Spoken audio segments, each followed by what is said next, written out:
তো আমি যে জায়গায় উপস্থিত আছি এটা সবারই পরিচিত জায়গা। এটা হচ্ছে বাংলা তথা পশ্চিমবঙ্গ তথা মুর্শিদাবাদের ঐতিহ্য হাজারদুয়ারি প্যালেস। তো এই জায়গাটিতে এখন দূর দূরান্ত থেকে হাজার হাজার হাজারদুয়ারিতে মানে হাজার হাজার লোকের সমাগম হয়েছে। হাজার লোকের সমাগম হওয়ার একটাই কারণ হচ্ছে এখন মহরম মাস চলছে। মহরম মাসে এই যে সামনে যে সাদা বিল্ডিংটা দেখা যাচ্ছে এটা হচ্ছে ইমামবাড়া। তো ইমামবাড়া শুধু মহরমের সময় খোলা থাকে, একমাত্র মহরমের সময় খোলা থাকে। আপনি যদি অন্যান্য টাইম আসবেন তখন কিন্তু আপনি লাখ লাখ টাকা দিলেও কিন্তু এই ইমামবাড়ার ভিতরে প্রবেশ করা যাবে না। এখন বিনামূল্যে কিন্তু এই ইমামবাড়ার ভিতরে প্রবেশ করতে পারবেন শুধু মহরম মাসেই। মহরমের প্রথম দিন থেকে শেষ দিন অবধি কিন্তু এখানে বিনামূল্যে প্রবেশ করতে পারবেন ইমামবাড়ার ভিতরে।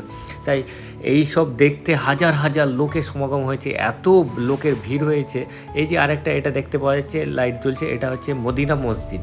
এখানে কারবালার মাটি সংরক্ষণ করা আছে এবং এখানকার যারা স্থানীয় যারা শিয়া সম্প্রদায়ের মানুষ আছে এবং মির্জাফরের বংশধর নবাবের বংশধর যারা আছে তারা এইখানে এসে কিন্তু মহরমের জারি শোক পালন করে এই বিল্ডিংটাতে।